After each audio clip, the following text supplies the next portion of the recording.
Hello everyone, good morning, welcome back Rimpy blogs. और आज अभी मॉर्निंग का टाइम है तो किचन में ही लगना पड़ता है हमें।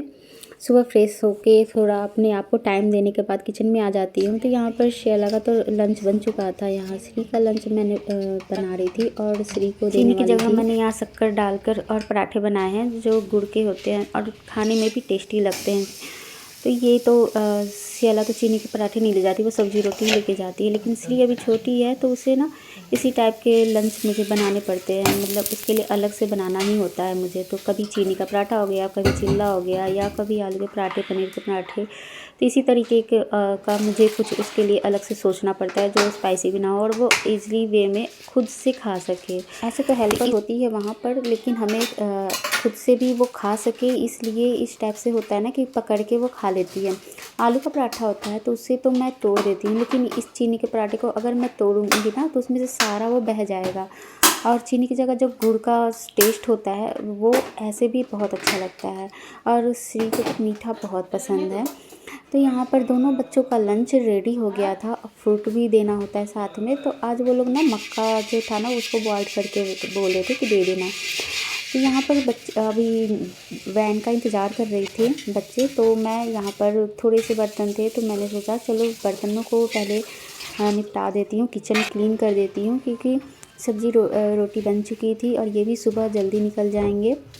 उनका भी लंच रेडी था और किचन का ऑलमोस्ट काम ख़त्म था। तो इसलिए मैंने किचन पहले निपटा दिया और क्लीनिंग बाद में करेंगे सबके चले जाने के बाद। तो यहाँ पर श्री को अब खिलाना होता है तो एटलीस्ट वो देख के जल्दी जल्दी उसको खिलाना होता है, इसलिए मोबाइल मॉर्निंग में ले लेती है। ऐसे वो मोबाइल देख के नहीं खाती जनरली। लेकिन मॉर्निंग का टाइम होता है ना कि थोड़ा सा जल्दी का होता है कि जल्दी से बच्चा खा ले, कुछ निकले, नहीं तो फिर वो इधर उधर घूमेगी तो ज़्यादा टाइम लग जाता है। फिर वैन भी आ जाती है इसलिए। और वो भी रेडी हो गए थे मेरे हस्बैंड, और उसको छोड़कर ना वैन उसकी आ जाएगी, उसे छोड़कर फिर वो भी निकल जाएंगे। बस चाय पियेंगे और फिर उतना समय नहीं होता है तो तुरंत निकल जाएंगे वो भी ऑफिस के लिए।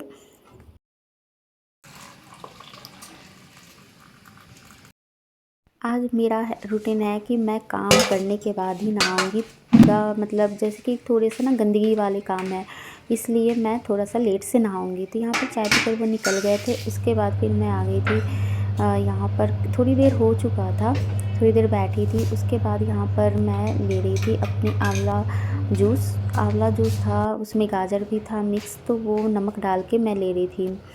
तो चाय पीने के बाद वो निकल गए थे तुरंत ही। और छोटे मोटे जो काम होते हैं ना वो मैं निपटा दी थी, जैसे मशीन में कपड़े लगाना, तो थोड़ा बहुत सामान को इधर उधर करना। उसके बाद मैं थोड़ा सा सोची कि थोड़ा सा एनर्जी ड्रिंक ले लेती हूँ, इससे थोड़ा सा एनर्जी आ जाती है। पानी बीच बीच में इसी बहाने जाता भी है शरीर में, नहीं तो ठंड के दिन में पानी पिया नहीं जाता है।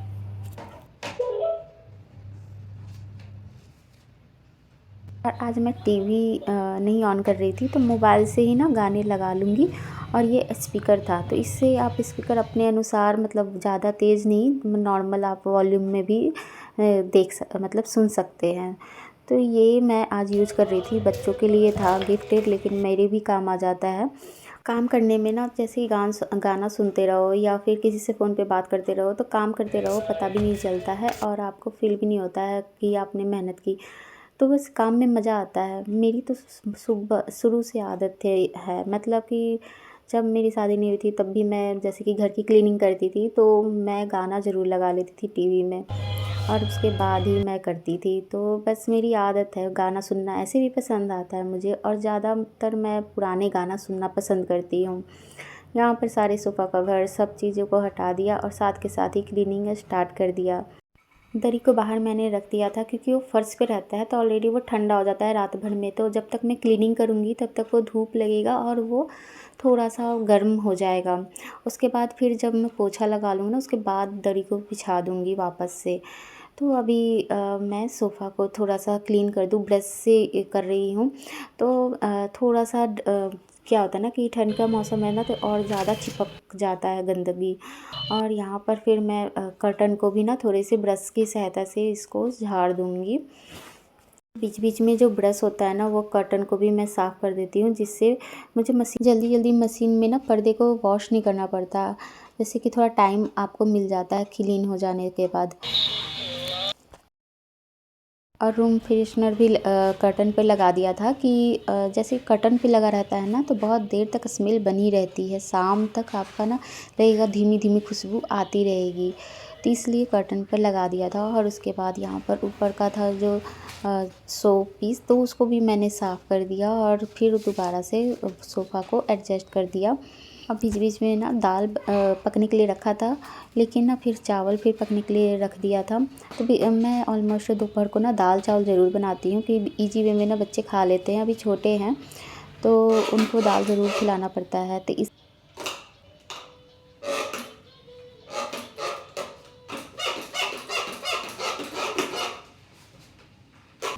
और जब मैं कॉलिंग्स को यूज़ कर रही थी ना तो वो भी जैसे कि टाइट हो जाते हैं। आजकल ठंड के समय में क्या होता है ना, हर चीज़ ना टाइट हो जाता है।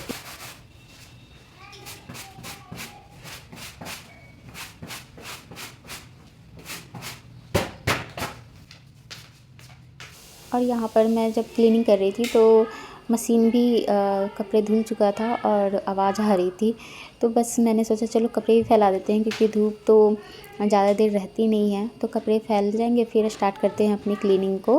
तो कहा ना बीच बीच में ये सब काम होता रहता है और खाना भी बनता रहता है, या फिर आप कहीं क्लीनिंग कर रहे हो ना तो कहीं और की भी जैसे कि कॉलिन से साफ़ करने लगते हैं, मिरर वगैरह, तो वो सब चीज़ें हम ऐड तो करते नहीं हैं, बस थोड़ा बहुत ही ऐड करते हैं। यहाँ पर सारे कपड़े फैलाने के बाद फिर आ गए थे अंदर और डस्टिंग वगैरह हो गई थी, तो फिर मैंने स्टॉप कर दिया क्योंकि मुझे आज शू रैक को भी करना था। ये था मेरा थोड़ा सा गंदगी वाला काम, जिसके कारण मैं थोड़ा सा टाइम इसको देना था, क्योंकि मैंने इसको पहले बाहर रखा था। लेकिन क्या हो रहा है, ठंड के समय में आजकल बाहर बच्चे रेडी होकर शूज़ जब पहनने जाते हैं तो ठंड जल्दी लग जाती है, तो इसलिए अंदर ही कर दिया। इसको देखते हैं अंदर करने के बाद कितना कारगर होता है। जब ये बाहर था ना तो ऑलरेडी बहुत ज़्यादा गंदा भी हो रखा था, और जब बाहर रहता है तो उतना साफ़ भी नहीं होता है। लेकिन जब हम घर में चीज़ें रखने लगते हैं तो उसकी क्लीनिंग पे ज़्यादा ध्यान जाती है कि ज़्यादा धूल डस्ट ना रहे। इसको मैं बाथरूम में ना वॉश कर दी थी पानी से, उसके बाद इसको बाहर टॉवल था तो उसी से मैंने साफ़ कर दिया, पहले पोंछ दिया, पानी को ड्राई कर दिया, उसके बाद सारे शूज़ को फिर ना साफ़ कर के कपड़े से तब रखती जा रही थी, क्योंकि अब ये घर के अंदर रहेगा तो थोड़ा सा क्लीन भी रहेगा। और क्या होता है कि ठंडी हो या गर्मी हो, मुझे ना बाहर रखने में जैसे नॉर्मल चप्पल जूते तो जो पहन के हम लोग निकलते हैं वो थोड़े बहुत तो बाहर रहेंगे, लेकिन जैसे कि शूज़ वगैरह होते हैं या फिर जैसे हमारे पास तो बहुत चीज़ें हो जाती है, को 2-3 शूज़ हो जाते हैं, जो पार्टी में पहन के जाना है वो अलग, मार्केट जाना है वो अलग, रोड पर जाना है वो अलग। तो इस तरीके से ना बहुत सारी चीज़ें हो जाती हैं, तो कुछ चीज़ों को अंदर रखेंगे जिससे बच्चों को भी प्रॉब्लम ना हो रेडी होने में।